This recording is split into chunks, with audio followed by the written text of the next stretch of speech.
Espírito Santo, me tocar, me abraçar. Tua presença é tudo que eu preciso, meu precioso amigo, pra te adorar. Levanto as minhas mãos, entrego a ti meu coração. E mesmo sendo falho, me amas, me amas. Mesmo nada tendo, me amas, me amas. Jesus, por amor, se entregou naquela cruz, carregou um grande peso em meu lugar e levou sobre si a minha dor.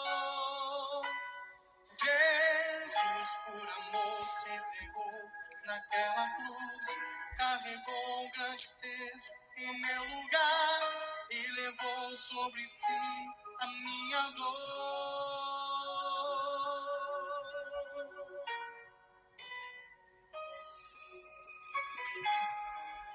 Vem, Espírito Santo, vem me tocar, vem me abraçar. Tua presença é tudo que eu preciso, meu precioso amigo, pra te adorar. Levanto as minhas mãos e entrego a ti meu coração. Mesmo sendo falho, me amas, me amas. Mesmo nada tendo, me amas, me amas. Jesus, por amor, se entregou naquela cruz, carregou um grande peso em meu lugar e levou sobre si a minha dor. Jesus, por amor, se entregou naquela cruz, carregou um grande peso em meu lugar e levou sobre si a minha dor. Jesus,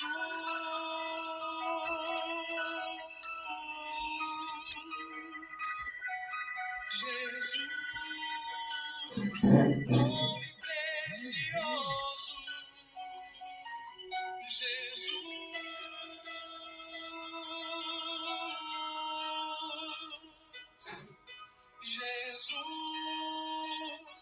nome precioso. Jesus, por amor, se entregou naquela cruz, carregou um grande peso em meu lugar e levou sobre si a minha dor. Jesus, por amor, carregou um grande peso em meu lugar e levou sobre si a minha dor. Olá, meu irmão, minha irmã, tudo bem? Feliz sábado. O texto da palavra de hoje está em Mateus, capítulo 13, não é nem a partir, é o verso 44. Diz assim: o reino de Deus é como um tesouro escondido num campo por muitos anos, até ser acidentalmente encontrado por uma pessoa. Ela fica eufórica com a descoberta e vende tudo o que possui, a fim de reunir a quantia necessária para comprar aquele campo. Que maravilha! Que maravilha de mensagem Jesus nos deixa. Quando ele identifica o seu reino, o seu evangelho, o evangelho das boas novas, que eu entendo que são boas notícias, sejam bem-vindos todos aqueles que vêm para me adorar, para viver a minha imagem, para estar comigo numa caminhada, para que possamos em breve ter um encontro no reino dos céus e convivermos e vivermos para sempre juntos. Esse é o tesouro. É isso que um dia me encontrou. Eu sei que foi a mesma ou o mesmo terreno que você acidentalmente tropeçou e encontrou na superfície um tesouro. Agora, imagina encontrar esse tesouro, que é o que Jesus está nos explicando, e começar a desenterrar com alegria, com euforia, perder a vida, vender tudo o que tem para possuir aquele terreno, aquela terra, aonde ele sabe que, se superficialmente ele encontrou o maior tesouro de todos os tempos, imagina quando ele começar a cavar. E o maior problema que nós encontramos é essa escavação. Muitas vezes nós paramos na escavação de forma errada. Muitas vezes nós encontramos a paz, a alegria, o verdadeiro tesouro, e ao cavarmos, nós nos encontramos com algumas diferenças e dificuldades. Motivações de comportamento, motivações de guarda ou não os mandamentos, a lei, motivações que muitas vezes vão te emperrar no caminho de encontrar mais e mais o verdadeiro tesouro, que é a justificação de Deus, que é a graça de Deus, que é o amor de Deus, que não te transforma, mas te frutifica. Isso é importante você gravar. Quando você encontra o tesouro, quando você vende tudo, se entrega a Ele, quando a graça domina você, Ele te justifica pela fé que é construída em você, que é doada por Ele como um dom. Você se arrepende porque Ele doou o dom do arrependimento, e aí então você teve esse encontro perfeito e maravilhoso com o Deus da eternidade, que já te salvou, te perdoou e te garantiu. Enquanto você estiver permanecendo na videira. Agora, qual é a frase que eu disse que eu falei para você prestar atenção? Ele não te transforma para obediência, ele te transforma para frutificar. Enquanto nós lutamos na transformação para obedecer, além de perdermos tempo, além de tentarmos escavar o que não se encontra, porque você nunca vai ser obediente, mas você pode ser um produtor do fruto do Espírito, permanecendo na videira e sendo produtor do fruto do Espírito, você tem domínio próprio, amor, fé, esperança, qualidade de vida, ama ao próximo, cuida dos órfãos e das viúvas. Por quê? Porque você está frutificando aquilo que ele derramou sobre você, sobre mim, que é a sua graça. É isso que ele nos ensina. É o grande tesouro. É a grande formalidade de estar nele e construir para um mundo as coisas dele. Não há nada no Sherry que venha construir algo de bom para ninguém. Não há em mim manifestação de poder, de transformação e obediência que me torne um homem maravilhoso, gostoso, templário, um homem cheio de amor para dar. Não.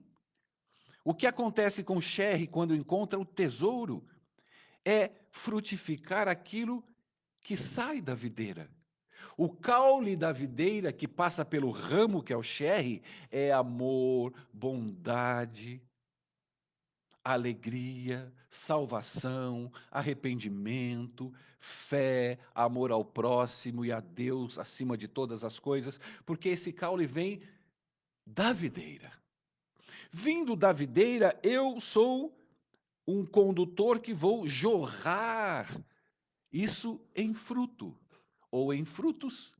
Se eu estou na videira, a produção minha não é outra a não ser a uva. Eu não vou produzir abrolhos. Eu não vou odiar, não vou matar, claro, não vou roubar. Eu vou querer o bem do próximo mais do que a mim mesmo.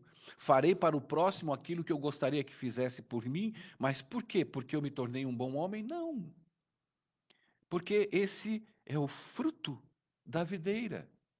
O louvado e glorificado é Ele. Por isso ele diz: quando me encontrar, vamos para a escavação. Cada vez mais você vai encontrar em mim o caule, cada vez mais você vai encontrar em mim dons, cada vez mais você vai frutificar os meus frutos, não os teus. Infelizmente, eu ouço pregações e 99% de que você, sendo justificado e agraciado, você tem que ser obediente e bom. E aí você tem uma vida melancólica, triste, um cristianismo aonde você acaba abandonando, porque quantas pessoas abandonam a igreja? Isso não é falado. Mas por que abandonam? Porque não suportam. Elas se olham e não encontram nelas mudanças, porque foi-lhes ensinados de que depois de salva elas mudariam, elas guardariam mandamentos e elas seriam uma nova criatura em Cristo. Só que isso, quando foi lhe ensinado, ela busca nela essa nova criatura que nunca aparece. Nunca. Eu estou há 30 anos na igreja e a minha nova criatura nunca aparece. Agora, o que acontece com a minha vida? Por eu andar nele, ser justificado por ele, aceitar e amar a graça dele, buscar a todo momento estar ligado na videira dele, eu frutifico as bênçãos e os frutos dele. Isso é muito simples e muito fácil de entender, mas não de compreender. As pessoas ainda fundem a cabeça. E às vezes eu prego, as pessoas pensam que eu não creio no espírito de profecia. Pensa que eu não creio que a igreja adventista é a igreja remanescente. Pensa que eu não creio na existência e na beleza da lei de Deus, que foi feita por ele, portanto, é uma expressão do caráter dele. Acredito no dízimo, no santo sábado do Senhor. Mas isso não tem nada a ver com o que eu prego. Eu prego aquilo que a Bíblia me ensina a pregar, o Espírito Santo me ensina a pregar. Porque tudo é relacionado a plantações, a regar, a se construir frutificando nas coisas dele. E é por isso que ele diz que quem encontra esse tesouro, e normalmente quem encontra são as pessoas levantadas por Deus, que são as pessoas loucas desse mundo. Não são as craques. Ele faz isso por quê? Por que que Jesus faz isso? Que ele levanta as coisas loucas desse mundo, as desprezadas, aquelas que ninguém dá valor, porque as pessoas buscam aquelas que para elas têm valor, e esses que têm valor, que são os top da humanidade, eles já recebem em si os louvores da humanidade, os louvores da irmandade, e a irmandade baba nas coisas de homens, e esquecem de escavar o mesmo terreno. O que é o mesmo terreno? É o mesmo Jesus. Porque tudo está santificado, frutificado, abençoado, renderizado nele, para ele e por ele, porque tudo é ele. E é inacreditável quando eu prego que tudo é ele, pessoas vêm com ira, rebatendo de forma eficaz de que ele não é tudo, de que a graça não é tudo. É o tempo todo a Bíblia tentando provar a graça de Deus. O Novo Testamento completo, por 40 anos, os discípulos de Jesus só viveram para provar a graça simplesmente de Deus. A justificação vinda dele. A frutificação que o homem tem baseada no caule e nos desejos dele. Mas é difícil. Eles pregaram e morreram, e a maioria não acreditou, e não será diferente hoje. Então ele diz que a igreja, ela tem um orgulho religioso. Ela acha que tem uma verdade absoluta e que só ela é salva, porque ela é rica abastada, que é o caminho que nós estamos trilhando. E acabamos encontrando o tesouro superficial e não vibramos, como a Bíblia diz. Não cavucamos, não nos inteiramos naquilo e somente aquilo que nos é dado, que é a graça. Se você parar um minuto para pensar, quem somos nós? Quem é esse mundo? O que tem aqui entre nós, igreja, pastores, anciãos, seja lá o que for, parar um minuto. Se você encontrar algo de, mesmo esses ditos salvos na igreja, se você encontrar algo de bom em algum deles, aí eu vou dar razão para aqueles que colocam paralelos na graça. Mas como é que você descobre? Olhando para você. Como é que eu descubro que nada sou? Como Paulo olhou para si, como eu olho para mim. E não consigo enxergar há 30 anos nada mais nada, a não ser o meu desejo, inspirado pelo Espírito Santo, de escavar e suplicar a Ele para que Ele me faça compreender o que ninguém compreende, nem eu, que é a sua graça. E graça não se compreende, se vive, porque nós vamos para o céu e nós vamos viver milhares e milhares de anos. E Jesus ainda vai pregar sobre a graça e nós ainda teremos outras milhares de anos para compreender aquilo que jamais compreenderemos. Como compreender um coração humano que Jesus veio morrer por uma raça caída, perdida e que nela não tem nada que sobre? Aí inventam e criam algo inumano, que é Deus morreu, está feito, consumado, ninguém tem que fazer mais nada, está pago, basta estar nele e frutificar os frutos dele. Essa é a mensagem. Mas as pessoas não ficam satisfeitas, porque elas compreendem desde criança e lhes é ensinado que elas têm que andar num paralelo. A graça sem a lei não é graça. Olha que infâmia. Olha que mentira. Agora aprenda a pregar. A graça sem Jesus não é graça. O inimigo veio colocar, como um rapaz mais um ontem, dizendo que a lei e a graça andam juntas, andam em paralelo. Paralelo de quê? Que comparação tem uma lei com a graça? Isso é infâmia, é injúria, é blasfêmia. É inacreditável ainda nós acreditarmos que a lei é participante de alguma coisa, tanto na salvação como na santificação.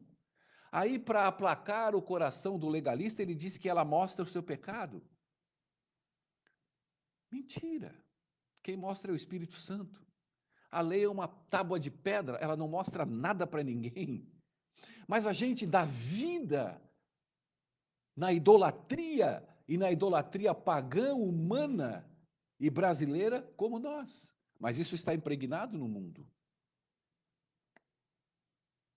E aí nós idolatramos a lei, porque fomos ensinados a idolatrar a lei. A lei tem que fazer parte. É a mesma coisa de tirar a muleta do aleijado, ele vai cair. Se tirar a lei de Laodiceia, ela cai com a cara no chão, porque ela não sabe o que fazer sem a lei. Eu não vejo uma pregação da graça que não se coloque a lei no meio, a obediência no meio, porque isso já está fora desse terreno. Ela já está impregnada na mente, na estrutura laodiceana.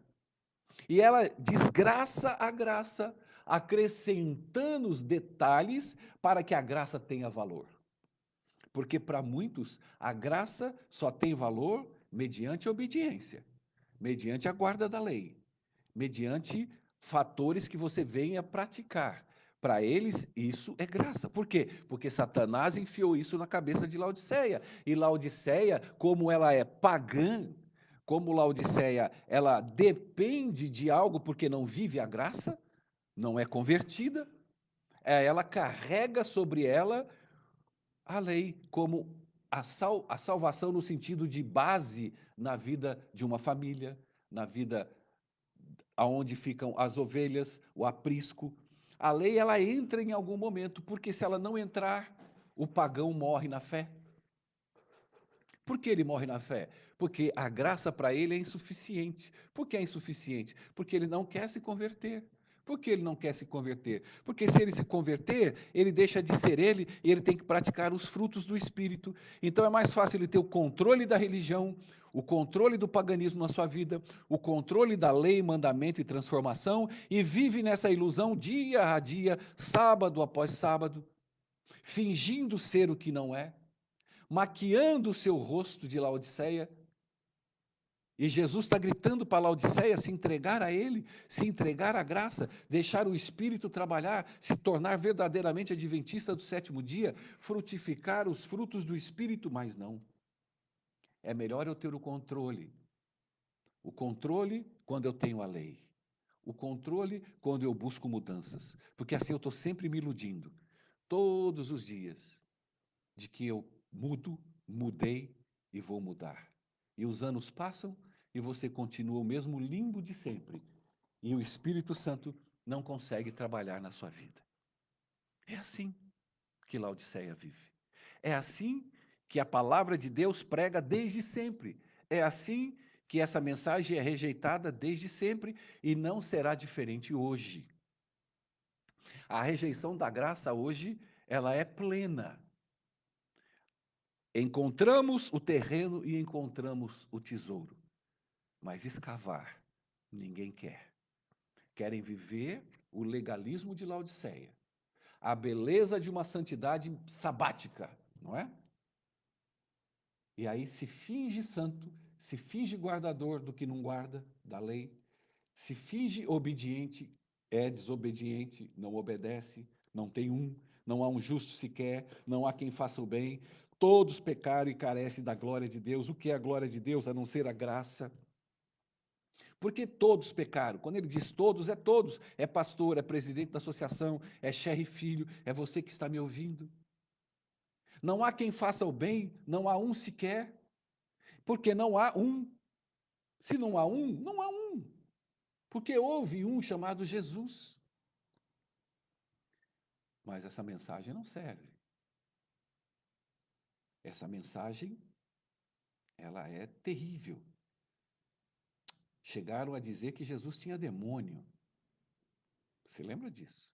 Ele faz tudo isso por Beelzebul, porque um homem que fala mal da lei, que não foi o caso de Jesus, nem é o meu, mas o ouvido de Laodiceia é isso, que você está falando mal da igreja e da lei. Ela não está ouvindo que ela precisa acordar e se transformar em Cristo, aceitando somente a graça como base de regra de fé do tesouro escavado para a sua salvação e santificação. Como é que eu santifico? Somente pela graça. Não é por obediência. Não há santificação por obediência, meu irmão. Acorda, cara.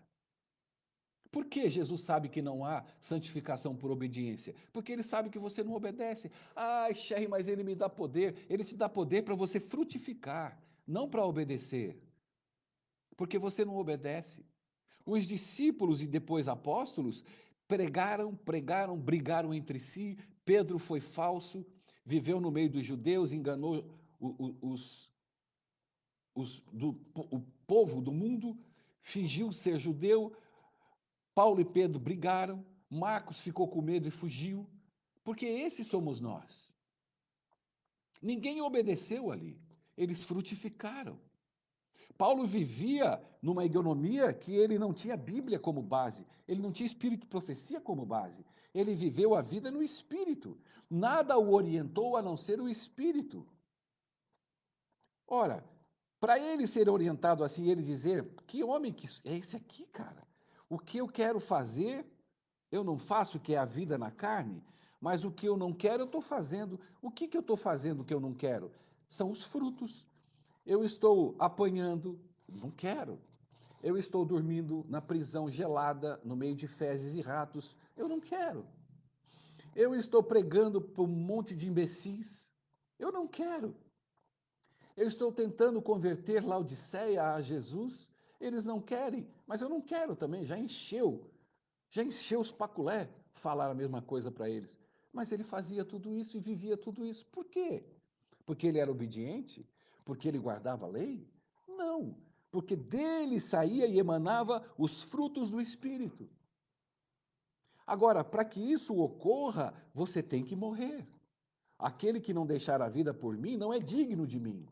Aquele que não deixar marido, esposa, filhos e filhas não é digno de mim. Por quê? Porque a pessoa está ligada à idolatria dela, da vidinha dela, da hipocrisia da vida dela, o bambambam, dandandã, dududum, dia a dia, cafezinho, almocinho, sabadinho na igreja. É isso que Jesus não quer. Ele quer conversão. Ele quer o espírito dele sendo tendo um condutor para ele frutificar. E aí será salvo tu e tua casa, porque senão será perdido tu e a tua casa. Por isso que ele diz: aquele que está salvo em Cristo salvará ele e a casa dele. Por quê? Ela estará nele, frutificando ele, e a casa estará desperta, junto com ela, no terreno onde encontrou o tesouro, e todos juntos escavando. Mas quem quer? Ninguém quer. Ninguém quer. E aí Jesus vem falando a mesma coisa: frutificai.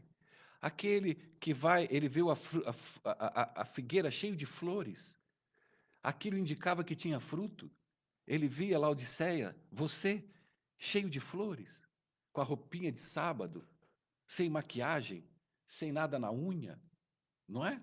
Com a biblinha debaixo do braço, a lição da escola sabatina, cheio de flores. Aí ele vai lá e procura o fruto. E o que ele diz? Seja amaldiçoada, nunca mais dê frutos essa árvore. É isso que está acontecendo com a igreja. Isso se chama sacudidura. E você não quer acordar. Você prefere ficar se alastrando debaixo da guarda da lei, que você não guarda. Ficar se alastrando embaixo de ser obediente, numa busca frenética do paganismo de obedecer a um Deus que é inobedecível, porque você não consegue obedecer, porque você é um transgressor. Porém, você vive com as folhas, mas não frutifica. Porque o tempo todo ele diz isso? Porque essa é a base da graça, a base do cristianismo. O fruto do Espírito Santo, em Gálatas. Essas são os tesouros escavados, compreendidos e vividos. Mas Laodiceia não quer. E você, é hora de se olhar e entrar no seu quarto escuro e falar: Senhor, tenha compaixão de mim. Tenha misericórdia da minha vida, Senhor. Eu não quero pregar uma pregação coaching para você sair feliz por causa de pandemia. Você vai ser feliz se você estiver na videira verdadeira. Eu não tenho outro ensinamento a te dar a não ser te enfiar na cabeça dia a dia que você não é nada, que você é pecador, que você é abastado, que você é rico, que você acha que nada necessita, que você é um verme. Eu só posso pregar isso para você correr para Ele, para você escavar o terreno para encontrar mais e mais tesouros, vender tudo que você tem, deixar tudo que você tem para entregar a sua vida, perder a sua vida para que você ganhe a vida nele. Mas você não quer. Quer ficar pedindo oração o tempo todo. Entra em 10 grupos e fica miando pedindo oração o tempo todo. Tem alguma coisa errada em pedir oração? Não. O que tem errado é a sua dependência idólatra, de acreditar nos outros, nas orações dos outros, e o teu coração vazio, e tua árvore cheio de flores. grita que é da igreja, faz os seus rituais, mas por dentro é um poço sem fruto, vazio, um terreno não escavado. Porque o reino de Deus está dentro de vós. Esqueceu disso? Estou te lembrando. Assim comigo também. Cada pancada dessa, ela bate e volta em mim. É aí que eu desperto mais e mais e mais, porque o Espírito me usa. E ao mesmo tempo, ele me alerta. Se você está de pé, cuide para que não caia. Continue, continue. Vamos escavar. Vamos pegar tesouros e tesouros e tesouros, mas só há um tesouro, não há outro caminho. Mas vocês estão acostumados a viver esse outro caminho, porque ele foi ensinado muitas vezes desde criança, desde que nasceu na igreja, ou quando veio para a igreja e recebeu estudos, aí enfiaram um monte de desgraça na sua cabeça. Satanás e seus anjos entraram, já tomaram conta da sua casa, você veio crente e virou Laodiceia. É ruim ouvir isso? Também acho. Mas quando eu leio isso, eu peço perdão, falo, Senhor, meu Deus, eu sou isso. Me ajuda, me transforma, me tira disso. Porque essa é a realidade. Deus não quer te ouvir falar, ai, que lindo, que bom que o Cherry pregou, que tudo vai se dar certo, tudo vai dar bem, tudo vai, porque vai, Jesus está voltando, pisando na cabeça da serpente. Não espere isso de mim e nem de Jesus. Jesus quer que você entre numa reflexão pessoal da tua vida e eu da minha vida. A que nível laodiceano eu estou para que eu possa ser transformado pelo Espírito e frutificar o fruto do Espírito. Sem isso, não há salvação. Sem isso, é idolatria. Sem isso, são apenas rituais. Eu vou para a igreja, é sábado do Senhor, cria-se uma maquiagem de santidade mentirosa. E não vivem o Evangelho, que é puro e simples. Então, que Deus te abençoe, que a graça do Senhor e a paz reine na sua vida, mas que você, em primeira mão, em primeiro lugar, encontre ou se encontrou esse tesouro. Por favor, vamos escavar. E você vai encontrar tesouro em cima de tesouro. Tesouro e mais tesouro. E nada, nada vai tirar de você essa verdade. Nem Satanás, nem milhares de anjos maus, nem igreja, nem teólogo, ninguém, porque você está nele, e é nele que você é salvo e santificado. É através do Espírito que você manifesta ao mundo quem ele é, e não você. Nunca. Em nome de Jesus. Compartilhe esse vídeo, meu nome é Cherry Filho. Fica na paz. Até já.